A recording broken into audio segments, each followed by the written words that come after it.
Técnicas como acupuntura, homeopatia, Lian Kun e tantas outras formam o rol daquilo que costumamos chamar de terapias alternativas.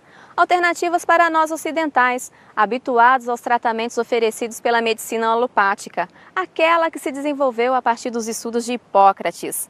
Mas muitas dessas terapias são praticadas e estudadas há milhares de anos pelos povos orientais. Terapias que até bem pouco tempo eram encaradas como místicas, hoje ganham cada vez mais adeptos ao redor do mundo. E para falar dessas maneiras diferentes de tratar a dor e as doenças, no programa de hoje o assunto é terapias alternativas. Mas antes de começarmos uma explicação, todas as terapias que serão apresentadas no programa de hoje são reconhecidas por órgãos competentes brasileiros. O fato de tratarmos essas terapias como alternativas significa apenas que elas se apresentam como opção de tratamento. A decisão pelo melhor procedimento só pode ser tomada por você com a devida contribuição do seu médico. E voltando ao nosso assunto, como explicar uma agulha na testa, um movimento coreografado ou uma simples massagem pode ser capaz de curar dores que remédios que levaram anos para serem testados e aprovados não conseguem. Talvez, se conhecermos melhor os fundamentos da medicina, que se tornou a principal fonte de busca em terapias alternativas para nós ocidentais, a medicina tradicional chinesa. No mundo ocidental, para ser médico, é preciso conhecer muito bem a anatomia do corpo humano. Saber como e por que músculos, órgãos e vísceras agem ou reagem dessa ou daquela maneira. Entender como os vírus, as bactérias e outros agentes atuam no nosso corpo, causando as doenças. Para ser um bom médico, segundo os preceitos da tradicional medicina chinesa, é preciso ir além do corpo e entender que a vida humana é resultado de interações energéticas do homem com a terra e o céu. Então ele vai adoecer de 3 tipos, ou 3 grandes grupos de doenças. Doenças do céu, que eles chamam de energias perversas, que é o frio, vento, calor, secura, umidade, que são causadores de doença, todo mundo sabe disso, mas às vezes nem se considera. Quando a gente apreende esse conceito e o paciente vem, e aí você pergunta, às vezes vem com uma dor, né? Você pergunta, mas você tomou friagem? Ah, eu vim com a janela aberta no meu pescoço. O cara vem com torcicolo, às vezes com a lombalgia, ou até com distúrbio menstrual, piora a cólica, uma série de coisas, e o frio, que eles chamam perverso, está por trás disso como um agente causal importante. E hoje tem as irradiações, a poluição, tá? As doenças da terra, né, do céu, são essas que eu falei. Da terra é o que da terra a gente coloca para dentro de si, são os alimentos. E doenças do homem, que são as emoções. É aqui, dói? Doeu? A senhora brigou com alguém? Olha. Ou passou uma raiva? Nervoso sempre a gente passa, né? A ponta do fígado. O fígado a gente relaciona com a raiva. Muitas das patologias que o paciente tem estão ligadas às emoções, né? Então a senhora que saiu especificamente tem um ponto específico do fígado que está ligado aos sentimentos de mágoa, raiva, né? Frustração. E ela tem um problema efetivo com o ente familiar, né? E aí quando eu palpo o ponto, realmente a coisa não está bem resolvida. Ela pode até estar omitindo aqui, um pouco constrangida, tal, mas com certeza a coisa não está bem resolvida ainda.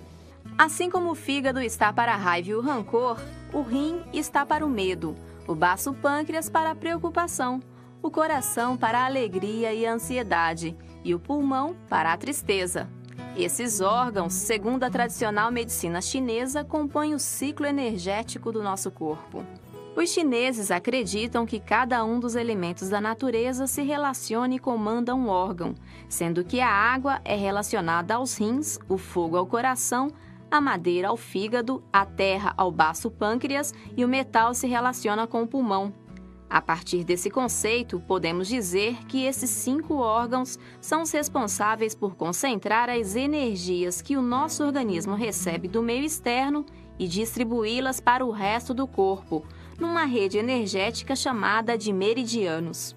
É claro que essa conexão entre os elementos da natureza, os nossos órgãos e tudo o que tange a tradicional medicina chinesa não pode ser explicada nem entendida de maneira simplista.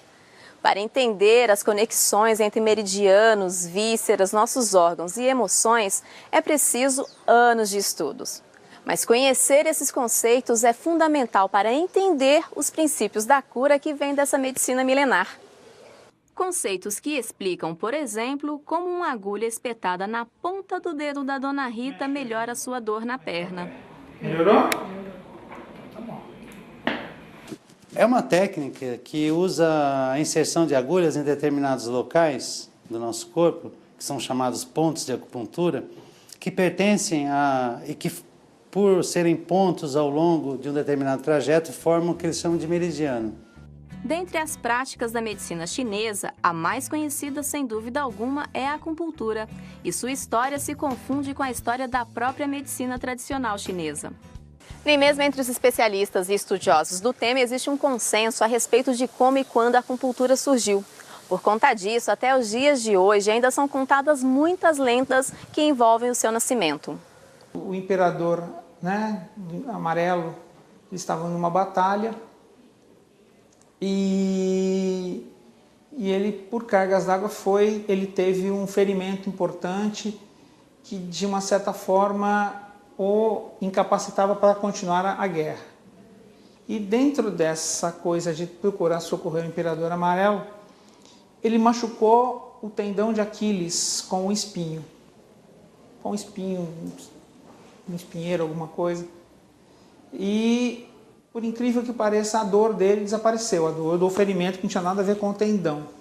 E a partir desse momento que eles começaram a estudar e fazer uma série de correlações com uma linha, um feixe de meridianos que atravessa o corpo todo de uma pessoa, como se fosse uma malha, entrelaçada com os pontos específicos que se correlacionam com cada órgão, o sistema energético do corpo.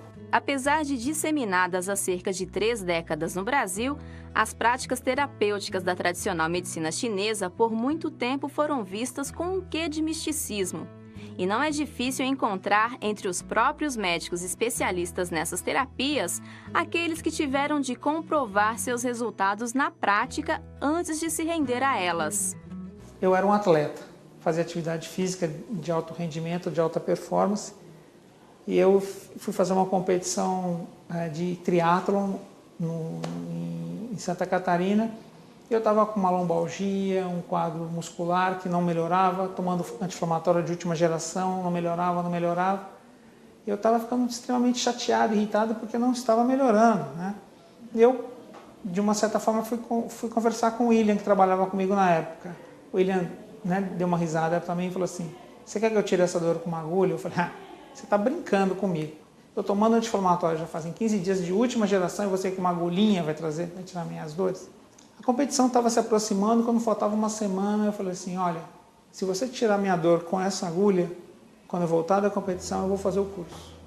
O final desta história, claro, você já sabe.